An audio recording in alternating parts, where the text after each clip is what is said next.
Hello and welcome back, everybody, to the Words of Life Daily Bible Reading channel. Today is day 99 in our Reading the Bible in a Year plan, and we're reading Leviticus chapter 13 and Hebrews chapter 10 today. Let's dive right in. The book of Leviticus, chapter 13. The Lord spoke to Moses and Aaron, saying, "When a person has on the skin of his body a swelling or an eruption or a spot, and it turns into a case of leprous disease on the skin of his body, then he shall be brought to Aaron the priest or to one of his sons the priests, and the priest shall examine the diseased area on the skin of his body. And if the hair in the diseased area has turned white, and the disease appears to be deeper than the skin of his body, it is a case of leprous disease. When the priest has examined him, he shall pronounce him unclean. But if the spot is white in the skin of his body and appears no deeper than the skin, and the hair in it has not turned white, the priest shall shut up the diseased person for 7 days. And the priest shall examine him on the 7th day, and if in his eyes the disease is checked and the disease has not spread in the skin, then the priest shall shut him up for another 7 days. And the priest shall examine him again on the 7th day, and if the diseased area has faded and the disease has not spread in the skin, then the priest shall pronounce him clean.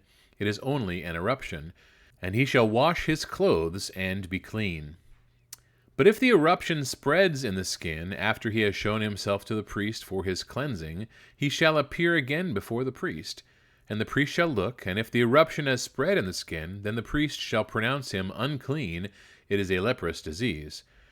When a man is afflicted with a leprous disease, he shall be brought to the priest, and the priest shall look, and if there is a white swelling in the skin that has turned the hair white, and there is raw flesh in the swelling, it is a chronic leprous disease in the skin of his body, and the priest shall pronounce him unclean. He shall not shut him up, for he is unclean. And if the leprous disease breaks out in the skin, so that the leprous disease covers all the skin of the diseased person from head to foot, so far as the priest can see, then the priest shall look, and if the leprous disease has covered all his body, he shall pronounce him clean of the disease. It is all turned white, and he is clean. But when raw flesh appears on him, he shall be unclean. And the priest shall examine the raw flesh and pronounce him unclean. Raw flesh is unclean, for it is a leprous disease. But if the raw flesh recovers and turns white again, then he shall come to the priest, and the priest shall examine him. And if the disease has turned white, then the priest shall pronounce the diseased person clean. He is clean. If there is in the skin of one's body a boil, and it heals, and in the place of the boil there comes a white swelling or a reddish-white spot, then it shall be shown to the priest. And the priest shall look, and if it appears deeper than the skin, and its hair has turned white, then the priest shall pronounce him unclean. It is a case of leprous disease that is broken out in the boil. But if the priest examines it, and there is no white hair in it, and it is not deeper than the skin, but has faded, then the priest shall shut him up 7 days. And if it spreads in the skin, then the priest shall pronounce him unclean. It is a disease. But if the spot remains in one place and does not spread, it is the scar of the boil, and the priest shall pronounce him clean. Or, when the body has a burn on its skin, and the raw flesh of the burn becomes a spot, reddish-white or white, the priest shall examine it, and if the hair in the spot is turned white, and it appears deeper than the skin, then it is a leprous disease. It is broken out in the burn, and the priest shall pronounce him unclean. It is a case of leprous disease. But if the priest examines it, and there is no white hair in the spot, and it is no deeper than the skin, but has faded, the priest shall shut him up 7 days, and the priest shall examine him the 7th day. If it is spreading in the skin, then the priest shall pronounce him unclean. It is a case of leprous disease. But if the spot remains in one place and does not spread in the skin, but has faded, it is a swelling from the burn, and the priest shall pronounce him clean, for it is the scar of the burn. When a man or woman has a disease on the head or the beard, the priest shall examine the disease, and if it appears deeper than the skin, and the hair in it is yellow and thin, then the priest shall pronounce him unclean. It is an itch, a leprous disease of the head or the beard. And if the priest examines the itching disease, and it appears no deeper than the skin, and there is no black hair in it, then the priest shall shut up the person with the itching disease for 7 days, and on the 7th day the priest shall examine the disease.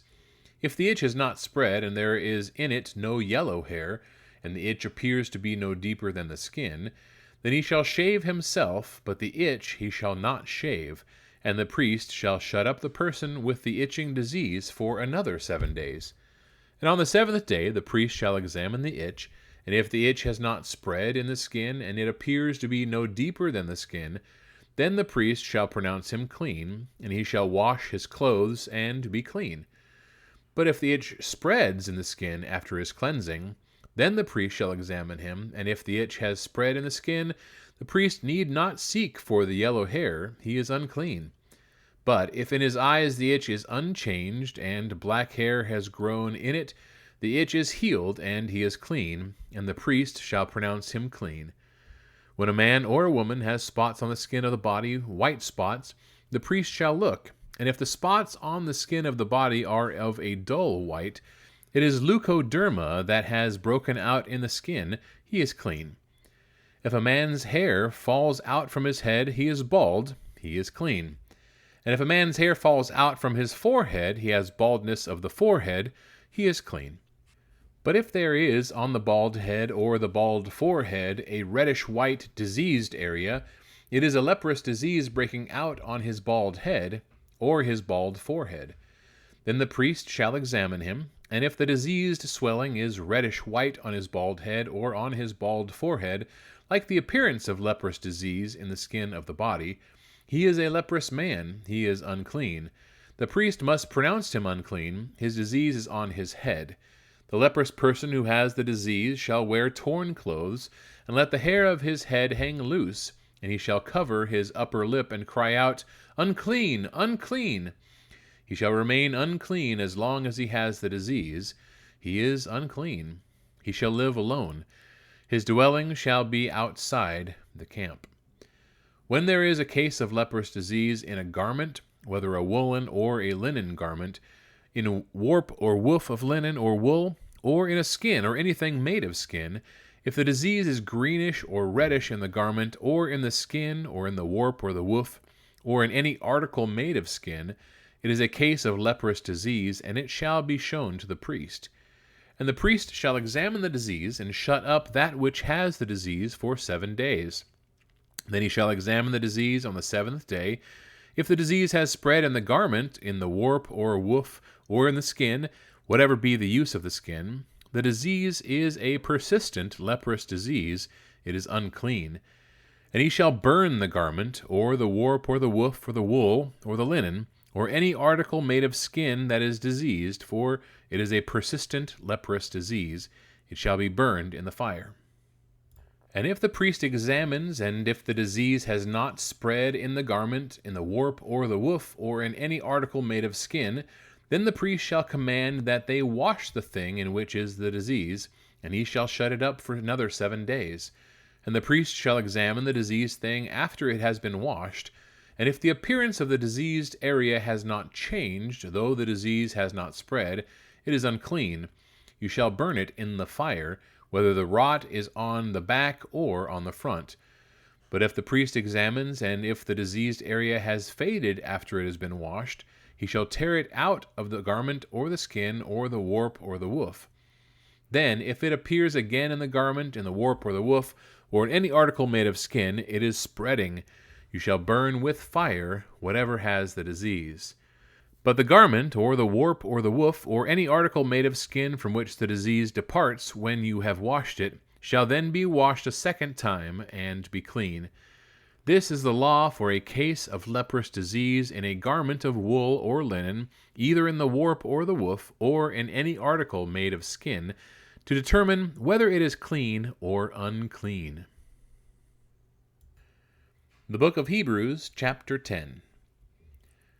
For since the law has but a shadow of the good things to come instead of the true form of these realities, it can never, by the same sacrifices that are continually offered every year, make perfect those who draw near. Otherwise, would they not have ceased to be offered, since the worshippers, having once been cleansed, would no longer have any consciousness of sins? But in these sacrifices there is a reminder of sins every year, for it is impossible for the blood of bulls and goats to take away sins. Consequently, when Christ came into the world, he said, "Sacrifices and offerings you have not desired, but a body have you prepared for me. In burnt offerings and sin offerings you have taken no pleasure." Then I said, "Behold, I have come to do your will, O God, as it is written of me in the scroll of the book." When he said above, "You have neither desired nor taken pleasure in sacrifices and offerings and burnt offerings and sin offerings," these are offered according to the law, then he added, "Behold, I have come to do your will." He does away with the first in order to establish the second. And by that will we have been sanctified through the offering of the body of Jesus Christ once for all. And every priest stands daily at his service, offering repeatedly the same sacrifices which can never take away sins. But when Christ had offered for all time a single sacrifice for sins, he sat down at the right hand of God, waiting from that time until his enemies should be made a footstool for his feet. For by a single offering he has perfected for all time those who are being sanctified. And the Holy Spirit also bears witness to us, for after saying, "This is the covenant that I will make with them after those days, declares the Lord. I will put my laws on their hearts and write them on their minds." Then he adds, "I will remember their sins and their lawless deeds no more. Where there is forgiveness of these, there is no longer any offering for sin." Therefore, brothers, since we have confidence to enter the holy places by the blood of Jesus, by the new and living way that he opened for us through the curtain, that is, through his flesh, and since we have a great high priest over the house of God, let us draw near with a true heart in full assurance of faith, with our hearts sprinkled clean from an evil conscience, and our bodies washed with pure water. Let us hold fast the confession of our hope without wavering, for he who promised is faithful. And let us consider how to stir up one another to love and good works, not neglecting to meet together, as is the habit of some, but encouraging one another, and all the more as you see the day drawing near.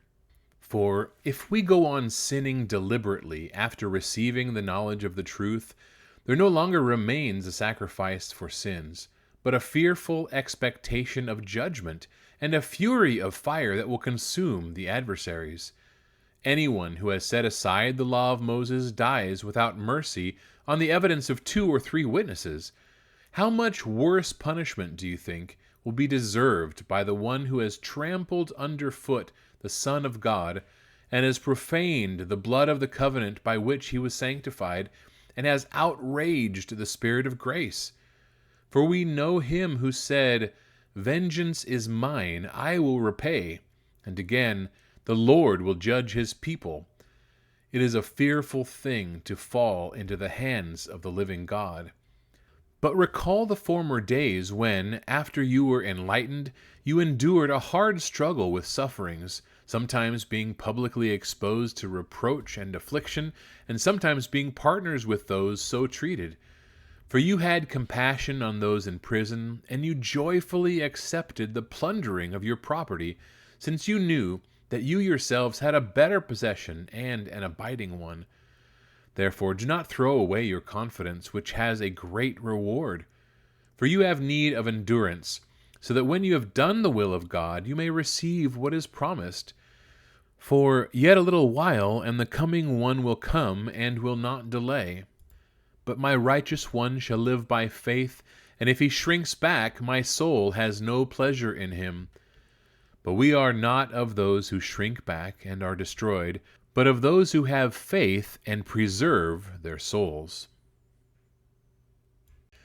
All right, that wraps up our reading for today, everybody. Thank you so much. And I tell you what, if you ever wanted to be an expert on leprosy, now you know where to go. But why is that chapter in there for us these days?